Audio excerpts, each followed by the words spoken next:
Serulika terubula kyerukola ekirevu kyenyenya kirya bannange naagazina edda bamufuuwa nkanja azinira ku ntujjo empawu bamufuuwa ddu sigenda kufuuka ssekajja eyajja obutiko ku malaalo ga jjajjaawe mugambwa oba okufuuka kirawa bangi ng'omunafu alima ku kkubo bagamba nti okudda ewammwe tebuba bulamu embwa ennasirye mwana wattu gyekutukira olukuku nze Kanoonya Juma omulangira w'Ebukerekere neddira emmamba Kakobozi akabbiro Gongolo Nakawuka era nsibuka mu Kabaka Bukulu Kimale Mpaka Ettumba ali mu ssaza Busiro.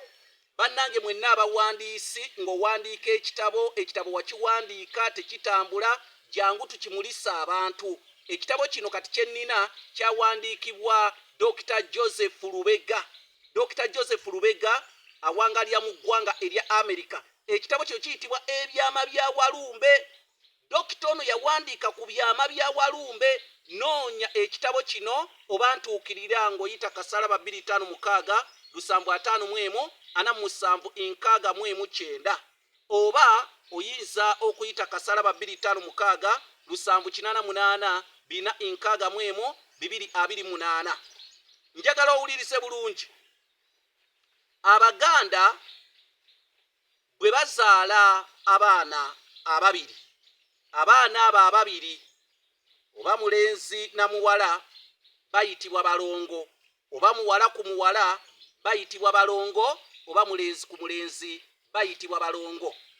Era taata w'abaana abo afuna erinnya erya Ssaalongo, nnyabwe abazadde n'ayitibwa Nnaalongo. Naye abalongo bano waliwo ebigambo ebibagenderako era nga byogerwa ku balongo bokka. Ekyamazima bwe muwulira nti mu kika waliwo azadde abalongo mutandika okwogera ebigambo ebigamba nti bweza bweza bwa Mukasa. Amakulu nti Mukasa yagaba ezzadde munaddala ery'abalongo oba n'obugagga.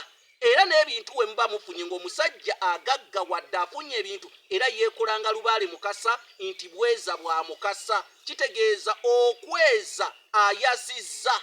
N'abaana ababiri kitegeeza w'obongera ku omu oba oyazizza kati oba olina okwekola lubaale Mukasa naddala gwe abeera yeeyongeddeko okufuna mu baana munaddala abalongo mu by'obugagga ne we kiba kisibo kya nkoko kya mbuzi kyongedde okugaziwa nti bweza bwa Mukasa.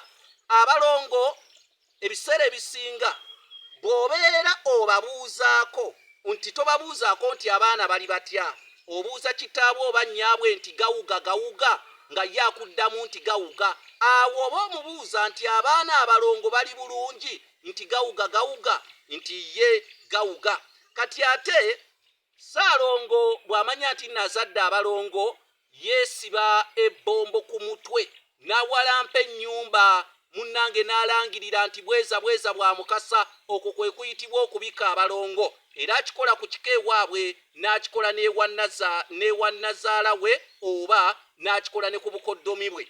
N'olw'ensonga eyo bassebo ne bannyabo eby'abalongo tebiggwa malojja naye abalongo bye bafa tukimanyi bulungi nti nno babuuka era okubanga okuziika abalongo tugamba nti tugenda kubagalambya kye kigambo ekikulu ekikozesebwa mu kuziika abalongo. Bannange wemmala okulya simalirawo byange omanyirawo nti olwanaalya ku bbiri ate nabagamba gwamanyiza ekita bw'omuwende kwanyiiga kaŋŋende nfaananeko kamukujje azina n'ensawo ye mu nkwawa.